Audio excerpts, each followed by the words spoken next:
بسم اللہ الرحمن الرحیم تبارک اسم ربک ذی الجلال والاکرام۔ ہر قسم کی حمد و ثنا کے مکفہ مسجع کلمات اللہ وحدہ لا شریک کی بابرکت ذات کے لیے، اور اس کے بعد میری اور آپ حضرات کی طرف سے انگنت بے شمار درود و سلام امام الانبیاء خطیب الانبیاء خاتم النبیین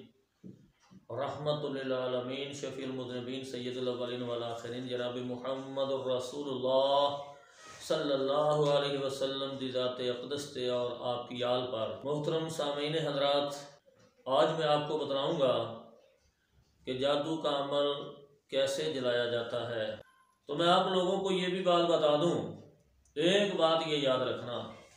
کہ یہ جادو جنات زیادہ جو حملہ آور ہو رہے ہیں، ہم لوگ اپنے مال کی زکوٰۃ نہیں دیتے،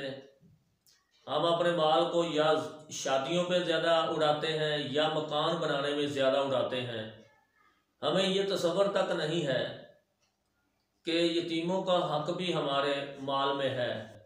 بیواؤں کا، بے کس لوگوں کا جو علاج نہیں کروا سکتے، ان سبھی غریب لوگوں کا ہمارے مال میں حق ہوتا ہے، اور ہم سمجھتے ہیں کہ نہیں، کسی کا حق بھی نہیں، میں نے خود کمایا ہے، میرا ہی حق ہے، میں جو چاہوں کروں۔ اگر تو مسلمان ہے تو پھر تو وہ نہیں کر سکتا۔ اسی وجہ سے پھر اللہ تعالیٰ ایسے امتحانات میں ڈالتا ہے کہ پھر یہ انسان پھر ڈاکٹروں کو پیسے، حکیموں کو پیسے،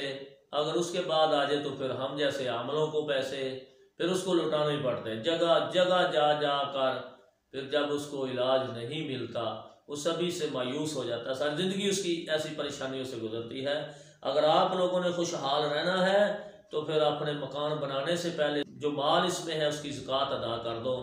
تو تمہارا مال بھی پاک ہو جائے گا، تمہارے گھر میں بھی اللہ کی رحمت برکت ہوگی۔ جب تم ایسا نہیں کرو گے، پھر تمہارے گھروں پر شیطانوں نے قبضے کرنے ہیں کہ تم پھر اس گھر میں رہ بھی نہیں سکتے، نہ وہ تم سے بک سکتا ہے، نہ پھر تم اس گھر میں رہ سکتے ہو۔ تو یہ کسی نے پھوپھی کا حق مار لیا ہے، کسی نے جناب خالہ کا حق مار لیا ہے، تو یہ جو جائیداد میں بھی ہم بہنوں کے حصے مارتے ہیں یا دوسرے تیسرے، تو یہ بات بھی یاد رکھیں، یہ بھی آزمائش کی ایک وجہ بنتی ہے۔ اللہ تعالیٰ کے احکامات کو توڑنا یہ بھی اس کا ایک ذریعہ بنتا ہے۔ تو جو مریض جس کا جادو ٹوٹتا نہ ہو، میں اس کو آج ایک نسخہ بتاتا ہوں، وہ صدقے دل سے کرے، مریض خود کرے، عمل کرے، اس کی مرضی، عمل کے پاس اتنا ٹائم کہاں۔ روزانہ 2 گھنٹے مریض کو علیحدہ وضو کر کے نمازوں کی پابندی شروع کر دے، زیادہ سے زیادہ باوضو رہنا شروع کر دے، زیادہ سے زیادہ وہ اللہ تعالیٰ کا ذکر کرنا شروع کر دے، قرآن کی تلاوت شروع کر دے، اور صرف 2 گھنٹے 24 گھنٹوں میں 2 گھنٹے وہ دے دے، 40 دن وہ کراس کر جائے، 40 دن پابندی سے 2 گھنٹے دے دے، اور وہ وظیفہ کر لے، تو انشاءاللہ اس کا جادو جو ہے وہ جل جائے گا۔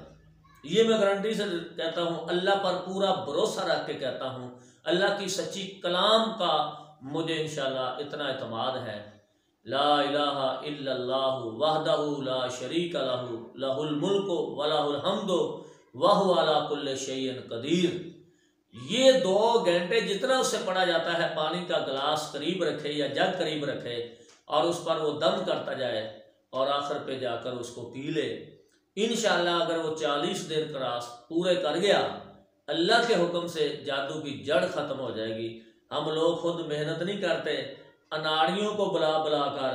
اناڑی لوگوں کو جن کو ان کا پتہ ہی نہیں کہ اس کو گھیرا کیسے ڈالنا ہے اور اس کو جسم سے الگ کیسے کرنا ہے، اس کا عمل کیسے جلانا ہے،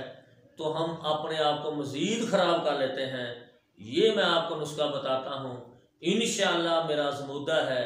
اس کا آپ چلہ کاٹے، وہ مریض کاٹے، 2 گھنٹے کوئی بھی مقرر کر لے جس میں وہ ناغہ نہ ڈالے، اور اس کو پیے، اللہ کے حکم سے اس کا جادو جل جائے گا۔ اور ایک بات یاد رکھیں، جادو کی قسمیں ہیں اور علاج بھی مختلف ہے۔ یہ نہیں ہے کہ جو بھی ایک ہی فارمولہ سبھی جادو کو دیتے جائیں۔ جیسے جسم میں مختلف مرضیں ہوتی ہیں تو مختلف اس کی میڈیسن بھی ہوتی ہے، تو اسی لحاظ سے یہ جادو کی بھی مختلف، قرآن میں میڈیسن ہے، حدیث میں میڈیسن ہے۔ یہ ساری نہیں کہ ہر قسم کے جادو پر ایک ہی چیز دیتے جائیں، اور ہر قسم کو جاننا، اس کی تہ تک پہنچنا، پھر اپنے اللہ سے تعلق جوڑ کر اس کے بارے میں رہنمائی لینا، اور یا اپنے کسی ماہر استاد سے رہنمائی لینا، یہ ہے۔ ایک آدمی قرآن پڑھا ہوا ہے، حافظ ہے، اس کو قرآن کا ترجمہ بھی نہیں آتا، وہ مجھ سے سن لیتا ہے جی آپ یہ آیتیں پڑھ کر دم کرتے ہیں، لیکن اس کو یہ تو نہیں پتا کہ اس کے پیچھے کتنی محنت ہے، اور اس عمل کی تیاری کے لیے جب میں گھر سے نکلتا ہوں میں کیا کچھ کر کے نکلتا ہوں، یہ تو اس کو نہیں پتا نا، اور آ کر میں کیا کرتا ہوں یہ بھی اس کو نہیں پتا۔ اس نے تو میری آیتیں سن لی ہے وہاں کہ میں یہ عمل کرتا ہوں اور اس سے انشاءاللہ اللہ کامیابی دیتا ہے، اس کے پیچھے ایک بہت بڑی محنت ہوتی ہے جس سے اللہ تعالیٰ کی مدد ہمارے اوپر آتی ہے، تو وہ ایک طریقہ کار اور چیز ہوتی ہے۔ لیکن جس نے آج کل دیکھ رہے ہیں میڈیا کا دور ہے، دیکھا دیکھی سارے اس کام پہ شروع ہو گئے ہیں، اور کئی جنات سوئے ہوتے ہیں جسم میں تکلیف نہیں دیتے، لیکن جب سے یہ دم شروع کر دیتے ہیں اتنی چھیڑ دیتے ہیں وہ پھر اور نقصان کرتے ہیں۔ تو لہذا نیم حکیم خطرہ جان،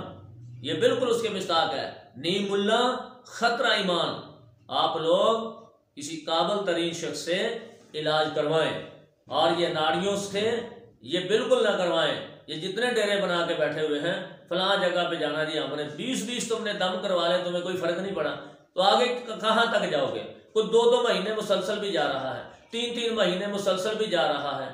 تو کیا ایسی جگہوں پہ جانے کا تمہیں فائدہ ہے جن جگہوں میں تمہیں یہ فرق تو پہلے ہی پڑھائی میں پڑ جاتا ہے۔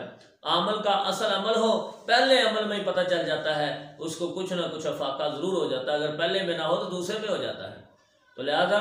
میں تو آپریشن کرتا ہوں نا، میں دم دم نہیں کرتا، یہ بالکل نہیں۔ جن لوگوں نے میرا عمل دیکھا ہوا ہے وہ کہتے ہیں واقعتا نہیں آپ آپریشن ہی کرتے ہیں۔ میں نے وہ 3 گھنٹے لگے 4 لگے، میں اس سے میدان ڈال کر جادو سے اور جنات سے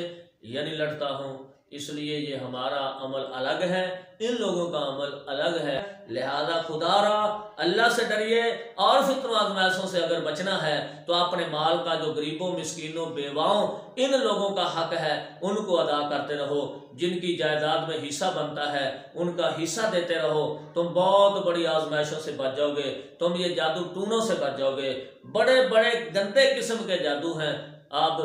انکشافات ہو رہے ہیں، میں آپ کو کتنی قسم کے بتاؤں۔ آپ لوگوں کو کسی طرح کا مشورہ لینے کی ضرورت ہو انشاءاللہ آپ کو